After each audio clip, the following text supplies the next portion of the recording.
Morning everybody. We've returned down here to Pelican Point. Hopefully we're going to get a nice shot and come down. There was a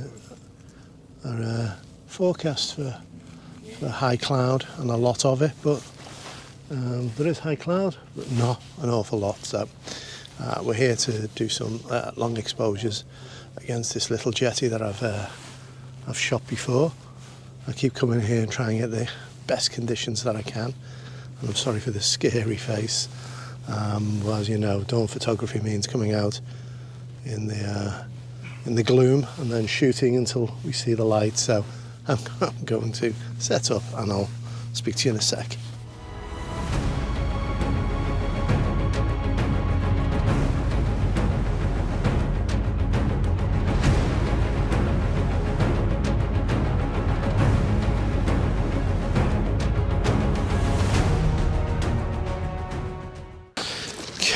Right, I had to use my headlamp to gain focus, and we might be lucky with a touch of colour, we'll just have to see. So I'm just going to adjust this composition slightly. Lights out, and let's give this the obligatory 8 minutes. Let's see what we get. Colour starting to develop really nicely. I'll take the opportunity to show you using the iPhone just what we've come to photograph, which is this jetty here. You can see we're set up really low, skimming along the water, and that's mainly so that there's a crisscross bar, I think you can see in the distance there, in the gloom. We want to make sure that that's separated from these bars above. And you can just see the colour starting to develop over here on the right, and as you can see we're sharing this patch of beach with some keen fishermen, so I'm hoping that colour will come up and across behind this jetty. If not, I may need to recompose, go up on the hill behind me to the left and shoot down and across, but we'll see. It is starting to develop, but the cloud looks like it thins out to the left, so hey, we'll see. We'll take our chances. Oh, here comes one of those little tugboats powering through. I'm hoping it's moving fast enough that it won't actually show on this 8-minute exposure. So fingers crossed anyway.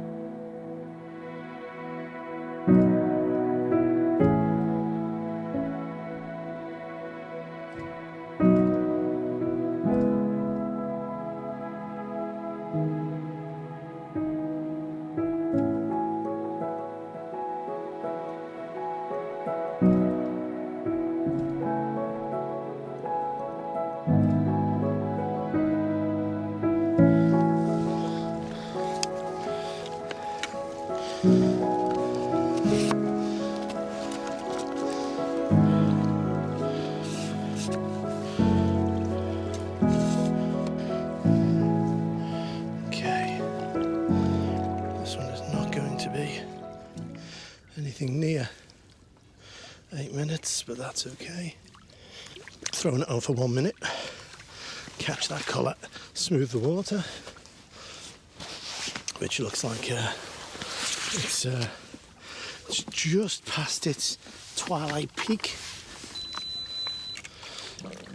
Again, one part of my typical style is to shoot into the sun, which means that a lot of my photography is using silhouettes and shapes, and they have to be strong and often basic shapes to stand out against the light. I think it's called contre-jour, you know, against the light, and that looks about right.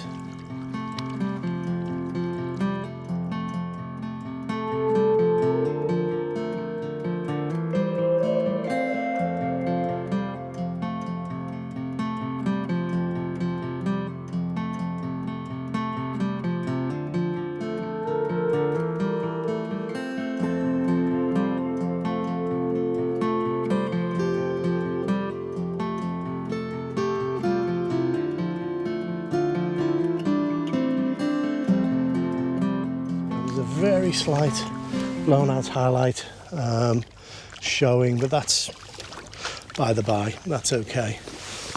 As I keep saying, that's the JPEG.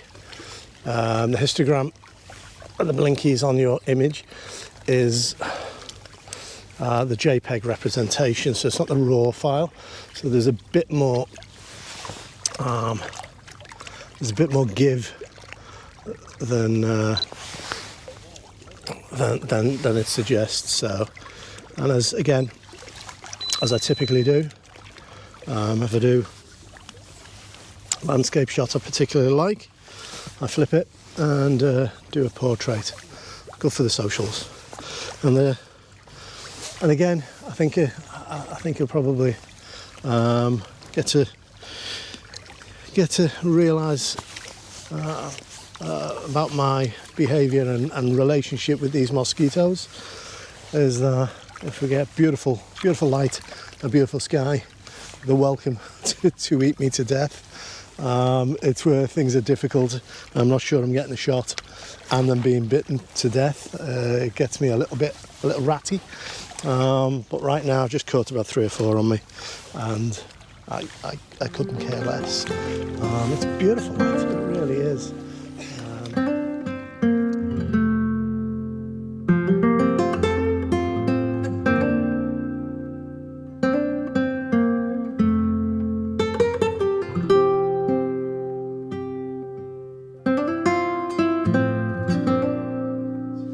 They're obviously having fun out there, pulling the line. They've had some fish come and snap their hooks off. I think they were saying they were puffer fish. Yeah, he's out checking his line. So it's all about sharing, I suppose, this beautiful coastline. Yeah, so beautiful scene. And if we just spin and we look over this way, as you can see, this isn't so pretty at all. So it's an industrial estate that actually goes horizon to horizon, with oil refineries and steelworks, mills, gas plants, you name it. I think the best of the light is probably gone. But with hopefully what I've got in the bag, I'm more than happy. I'm going to put on a grad. The 3-stop should give me around about a minute. 60 seconds should be about right. There we go. That should smooth that water out nicely for us.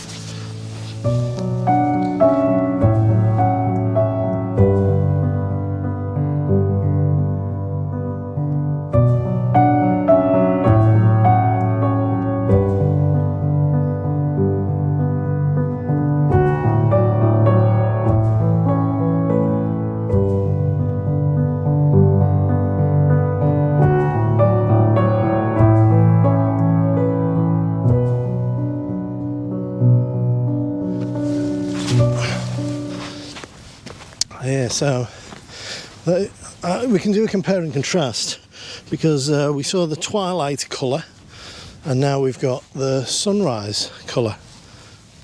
Beautiful scene in front of us, I'm sure you'll agree.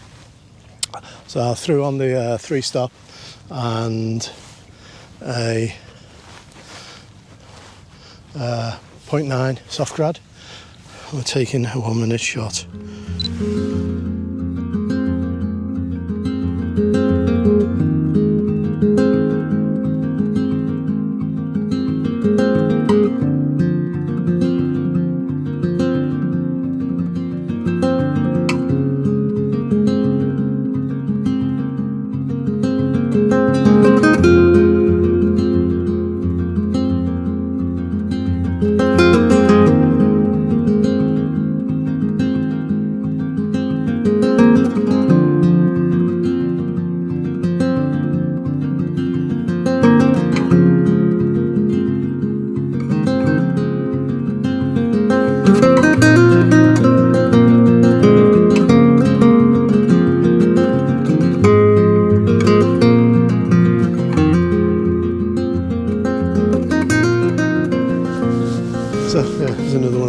boats just passing by. I think we were lucky earlier on with the that bow wave. I was mindful, and I must have seated. It must have been an automatic pilot. I seated the tripod legs deep into the sand, so when that bow wave come, when we were doing that 8-minute exposure, the water didn't dislodge or shift the legs, which we're extremely grateful for. So pace to get into those sort of habits, I suppose. So if you're at the sea, if you're at the coast, and you're at the water's edge or even in the water, and it really does pay to seat those legs in as deep as you can. I've said it before on another vlog, but if you are seating your tripod into the sand, then before you do so, just bring the 3 legs in slightly and then push them into the sand. The reason being is because they're obviously a tripod shape, because they're a triangular shape. If you just extend them out and then push into the sand, they tend to try and push out further, and they'll put stress on the top of your tripod where the legs join the head. So bring them in a little bit, push down hard, the legs will naturally splay out a little bit and be really well seated into the sand. And then when the waves come and go, or the surf comes and goes, there's a less likelihood that they'll wash the sand in and around the legs, and so shift your tripod. I know some people take CDs and use them. I'd lose them or forget to bring them. So I've found that this helps in 99% of time. If I remember to do it right, then everything's fine. Here's that sun. I'm just gonna.